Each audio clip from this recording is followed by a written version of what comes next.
नमस्कार, मैं कमलेश कबीर आपका एक बार फिर स्वागत करता हूं इस नए एपिसोड में। आज के इस एपिसोड में हम बात करेंगे दरबारी कुत्तों की या हम कहें दरबारी पत्रकारों की। और उन दरबारी पत्रकारों का हाल जो था वो कुछ इस तरीके से था। आपने देखा होगा सूंघने वाले कुत्ते। और सूंघने वाले कुत्ते जो कल उत्तर प्रदेश में खाक छान रहे थे कि कुछ मिलेगा। उत्तर प्रदेश से तो कुछ नहीं मिला, लेकिन कुछ खबरें जो है वो दूसरे राज्यों से आई और उनमें से एक राज्य था झारखंड। मुझे ऐसी भाषा का इस्तेमाल नहीं करना चाहिए था, मैं मानता हूं, और इसके लिए मैं माफी भी मांगता हूं, लेकिन मजबूरी में इस भाषा का जो है वो इस्तेमाल करना पड़ रहा है इन लोगों के लिए। क्यों करना पड़ रहा है? क्योंकि आपको पता होगा योगी आदित्यनाथ ने महाकुंभ को लेकर एक टिप्पणी की थी कि गिद्धों को महाकुंभ में क्या मिला? लाश मिली। सुअरों को क्या मिली? गंदगी मिली।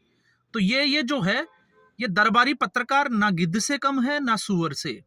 मुझे लगता है कि ये दो कदम आगे जाकर खुद की ही उल्टी को चाटने वाले कुत्तों की स्थिति इनकी बनी हुई है।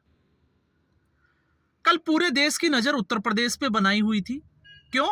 क्योंकि उत्तर प्रदेश में जिस तरीके से इन लोगों का अनुभव था कि उत्तर प्रदेश में कुछ ऐसी घटना में होगी जिसके सहारे योगी आदित्यनाथ को घेरा जा सकता है, योगी आदित्यनाथ को गाली दी जा सकती है और नरेंद्र मोदी को गाली दी जा सकती है।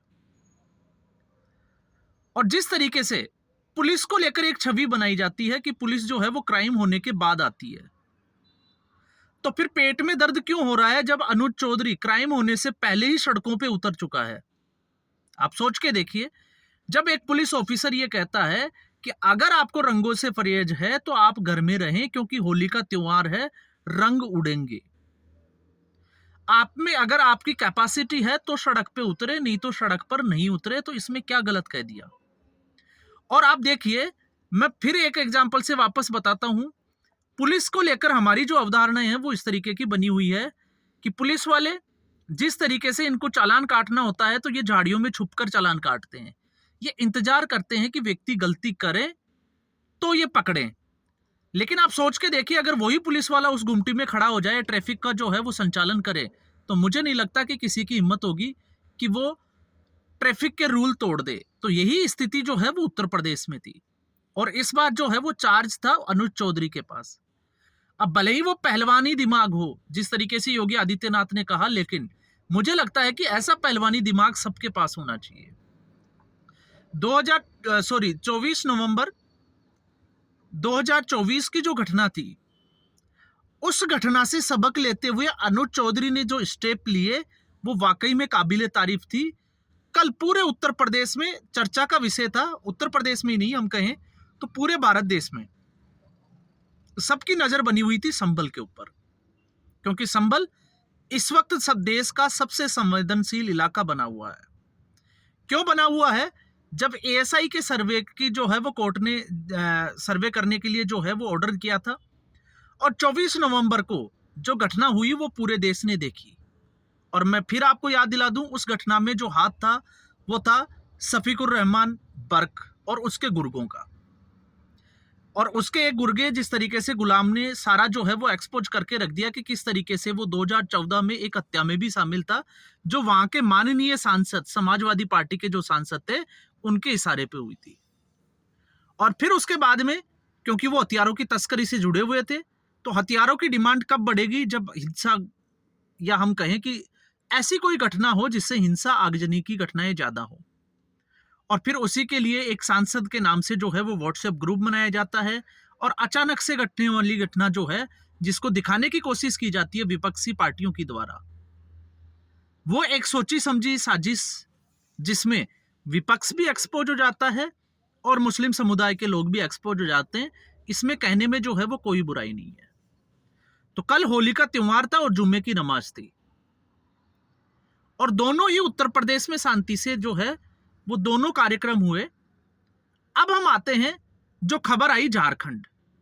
तो झारखंड हेमंत सोरेन शासित राज्य है और झारखंड के गिरिडीह में जो घटना हुई, आप देखें, गूगल पे सर्च करें और फिर अपने आप जो है वो अपने विचार जरूर व्यक्त करें कि आखिर झारखंड में क्यों हुआ, और झारखंड में अगर हुआ तो क्या ये दरबारी कुत्ते जो है वो इस तरीके का कोई वीडियो बनाएंगे?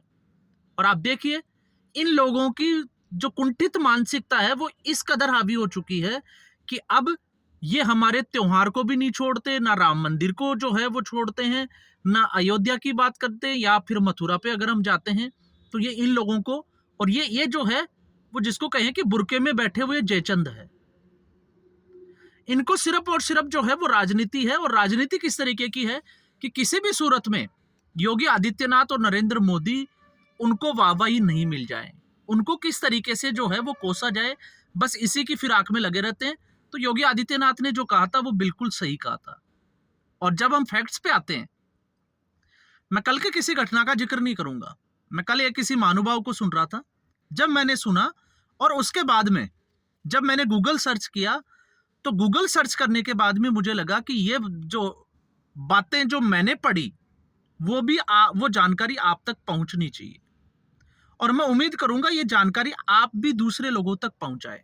और वो इसलिए जरूरी हो जाता है क्योंकि कल पहली बार आपने देखा होगा कि मस्जिदों को तिरपाल से ढक दिया गया,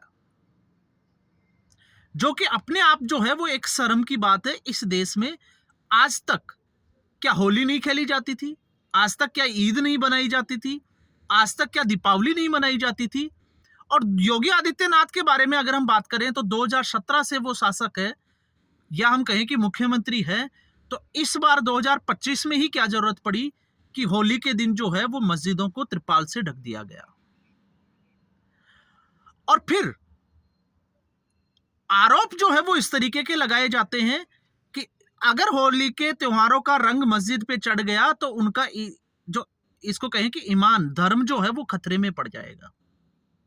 तो मैं उन लोगों के लिए जो जानकारी लेके आया हूं, उस जानकारी को आप देखोगे तो आपके भी हो सकता है शायद जो है वो होश उड़ जाएंगे। सबसे पहले मैं बात करूंगा ख्वाजा मोइनुद्दीन चिश्ती, दरगाह शरीफ, अजमेर। और आपने देखा होगा ये दरगाह जो है वो हमेशा सुर्खियों में भी रहती है। प्रधानमंत्री आवास से भी जो है वो वहां पर चादर चढ़ाई जाती है। उर्स का जो है वो सालाना यहाँ मेला भी लगता है। लेकिन सबसे बड़ी और सबसे हैरानीजनक जो बात जो सामने निकल कर आई कि इस दरगाह में हर साल होली मनाई जाती है मुस्लिम लोगों के द्वारा, मुस्लिम समुदाय के लोगों का द्वारा, और जबरदस्त तरीके से जो है वो रंग उड़ाए जाते हैं।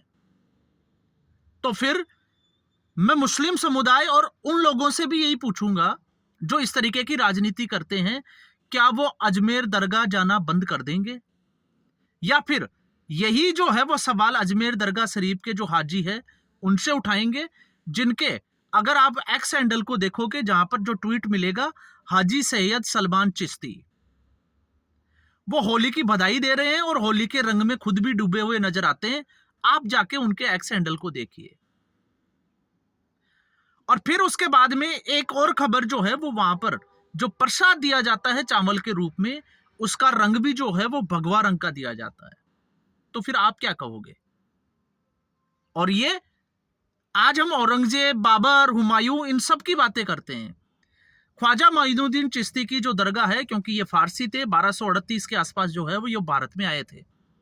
तो जब इनका निधन हुआ तो उसके बाद में इस दरगाह को बनाने का काम किया गया हुमायूं के द्वारा। तो ये तो सब लोग जो है वो मुस्लिम ही थे, तो फिर वहां पर होली क्यों खेली जाती है? दूसरा उदाहरण मिला, वो उदाहरण था हजरत निजामुद्दीन औलिया नई दिल्ली की जो दरगाह है वहां का। और वहां पर भी जो है वो इसी तरीके की घटनाएं जो है वो देखने को मिली कि वहां पर भी मुस्लिम समुदाय के लोग जो है वो होली का त्योहार मनाते हैं, होली खेलते हैं और रंग उड़ाते हैं, और दीपावली को दिए भी जलाए जाते हैं। और हजरत निजामुद्दीन औलिया कौन थे? जिनका उत्तर प्रदेश बदायूं में जन्म हुआ था। और फिर इनकी जो है वो दरगाह की अगर हम बात करते हैं, इनके निधन के बाद में तो खिजर खान ने जो है वो ये दरगाह बनाई थी। और फिर इसके बाद में गुंबद वगैरह जो है वो मोहम्मद बिन तुगलक और बहुत सारे मुस्लिम शासक हुए जिन जो लगातार इसका जो है वो जीर्णोद्धार करते रहे। तो ये अपने आप में दूसरा एक एग्जाम्पल था। और फिर उसके बाद में एक एग्जाम्पल और आपको मिलेगा, वो मिलेगा बाराबांकी। और बाराबांकी से हजरत वारिस अली शाह, हजरत वारिस अली शाह की जो दरगाह है वहां पर भी कुछ इसी तरीके के नजारे हैं कि लोग जो है वो दीपावली के दिए भी जलाने जाते हैं दीपावली के दिन। और दूसरा यहां पर जो है वो रंग भी खेले जाते हैं। और आपको यह भी पता होगा कि बसंत का जो त्योहार है वो भी हजरत निजामुद्दीन औलिया की दरगाह में मनाया जाता है। तो मुझे लगा कि जो लोग आज गंगा जमुनी तहजीब वाले, जो कल होली के दिन जो है वो अपने घरों में दुबके हुए बैठे थे, तो अब उनकी गंगा जमुनी तहजीब कहां चली गई? तो फिर अनुज चौधरी ने गलत क्या कह दिया? अनुज चौधरी ने यही तो कहा था कि 52 जो है वो साल में जुम्मे की नमाज होती है, लेकिन होली का त्योहार एक ही दिन आता है। तो क्यों नहीं इस त्योहार को सब लोग जो है वो मिलकर मनाएं? और फिर हिंदुओं को त्योहारों को ही जो है वो कटघरे में खड़े करने की एक कोशिश की जाती है, साजिश की जाती है। और किसके द्वारा की जाती है? अब मैं आपको बता देता हूं इन दरबारियों का हाल। आप जाके उठा के देखिए अजीत अंजुम, जो वर्दी का रंग भी जो है वो भगवा करने की बात कर रहा था। रवीश कुमार को आप उठा के देखिए, उसने इतिहास में एक ये जो है वो पहली होली देखी है। अब आप इनको क्या बोलोगे? सिर्फ और सिर्फ एक समुदाय विशेष को बहलाकर, फुसलाकर, बेवकूफ बनाकर अपने आप को सबसे बड़ा पत्रकार मानता है। उसका आप चरित्र देखो। जो सवाल खड़े करते थे कि राम मंदिर से क्या गरीबी दूर हो जाएगी, कि आज आप अयोध्या जाकर स्टडी करिए कि राम मंदिर के बनने के बाद जो है वो क्या हुआ था।